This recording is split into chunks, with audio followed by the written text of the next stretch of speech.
Hey guys, so this is actually a reshoot because I filmed this video earlier when I was hanging out with Jay and the audio cut out. So I did the 10 things I love about the 08 through 11 CBR1000RR, but now these are the things that I dislike about this body style. This is our little group today, by the way.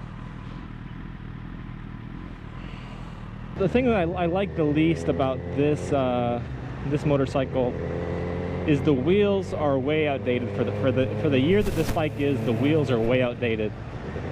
My last 600RR had the same wheels. My 2006 600RR had the same wheels. My wife's uncle's VTR 1000 has the same wheels. These ugly, I mean, they're not ugly in themselves. It just Honda needs to change it up a little bit, and they did with the next body style. But the wheels that they put on this bike are a travesty. The only redeeming factor about the wheels on this bike is that they're uglier than the new 12 spokes that Honda's got on the bikes, but they are actually the lightest out of the two. The 3 spokes are the lightest ones that they have, so maybe marginal performance gain, but it's really not. I'd rather have the looks than, you know, maybe a pound or 2 difference. Speaking of the wheels, one thing I didn't realize about this bike, well, I should say one thing I love about this bike is the orange wheels. The wheels look nice. I mean, I don't like the style, but the color looks good. It really pops out.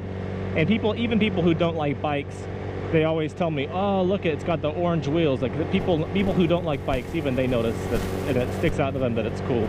And I like that. But I didn't realize how easy they are to get dirty.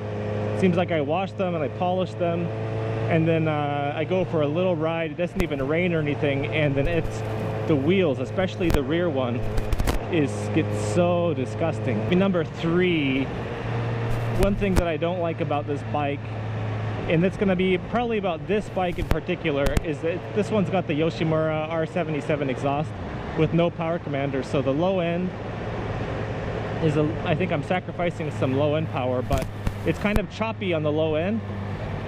Below 2000 RPM, which that's getting pretty low anyways, but below 2000 RPM, it's kind of like if I'm trying to idle it, if I am in first and I let the clutch out, it bucks like a horse. So I've either got to drag brake or give it a little bit more throttle or ride the clutch or something, but it shouldn't be that way. I think that if I got a power commander, that would be fixed.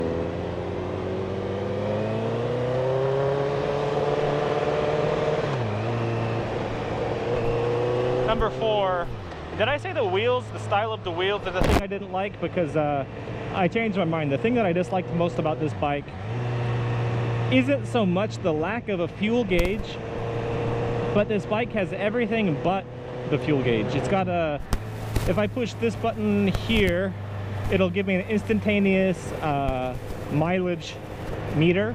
Like if I get on the gas, it'll go down to like 0. If I baby it, I've gotten up to like 21 kilometers per gallon or per liter.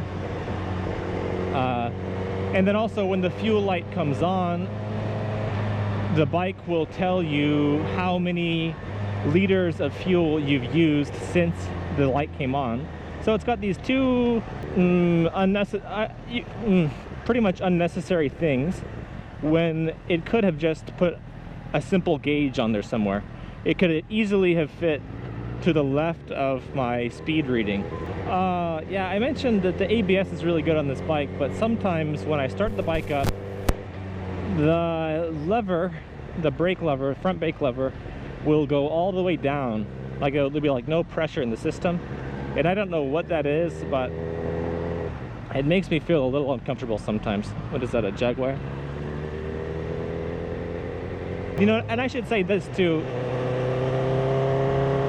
I'm basically bagging on this bike because I thought it would be something interesting to talk about. So those are the few things that I don't like about the bike.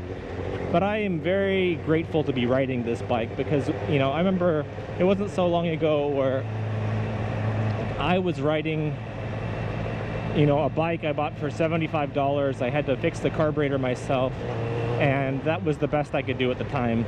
You know, things have gotten a little better for me. Financially, things are better for me, and I'm able to ride something like this now. But I really appreciate it. I think Honda did a good job about listening to their fan base, or listening to what people had to say about the bike, because the majority of the issues that I had with the bike, it got fixed in the next model year. They got the beautiful 12 spokes in the next one. They got a new gauge, which I imagine has a fuel gauge. I'm not positive though. And then what else did they change? Yeah, the front end is a little swoopier, not so flat faced. So almost every single point they fixed on that next model year. So, but this is the best I could afford.